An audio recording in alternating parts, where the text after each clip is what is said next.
So speaking of Vince Scully, let's talk about the Dodgers. Let's talk about the World Series specifically. Let's go straight to the core. Let's go for your jugular. That Himalayan salt you're rubbing in right now. Oh, man. So to let everybody know, Brett Rockwell is one of the biggest Dodger fanatics I've ever met.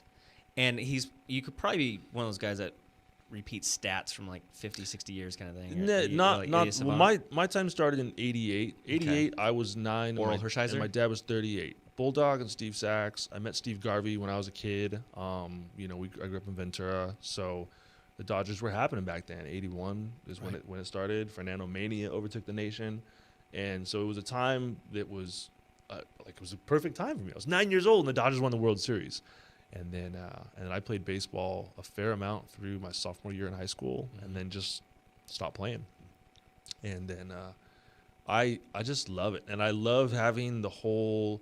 My team's great and your team sucks, and the only reason your team won is because they're cheaters, and having the Astros, anybody besides the Dodgers, and it's my friend Matt Allman, he's a huge Patriots fan, and we have that same kind of thing. Like the Dodgers are the best, and every other team sucks.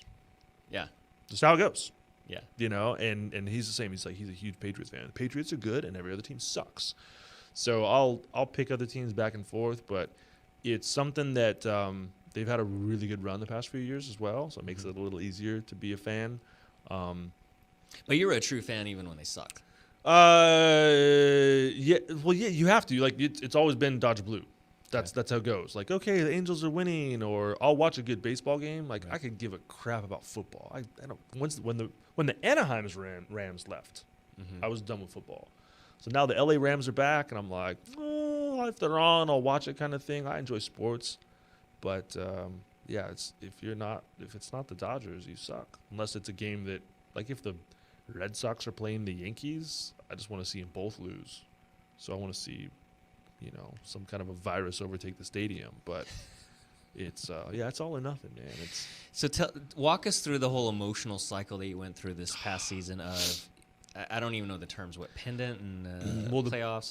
So you have your division, which is the best team in your group. So there's 3 groups. Right. And then you have the divisional series, and then you have the championship series, and that's the pennant. And then you have the World Series. So, it was. What was the highest high for you?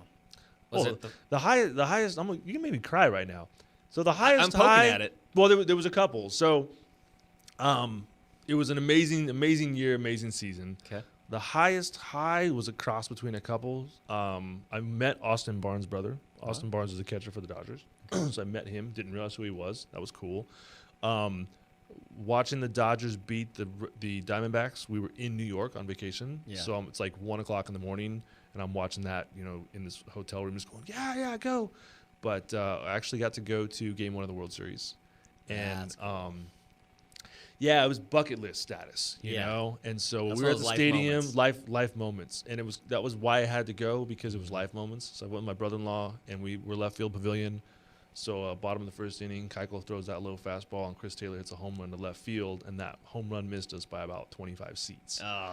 And it was just like, whoa! It was an explosion, and 60,000 people inside of the stadium just blowing up, and that moment, and that from the beginning of that game for 2 hours and 24 minutes, the first pitch of the game was a strike from Kershaw, and then they won the game. And Kenley Jensen coming out and playing California Love, like it was unreal. It was absolutely unreal. But it's coming from 5 years of disappointments. Yeah, that's so sometimes the failures make the wins even sweeter.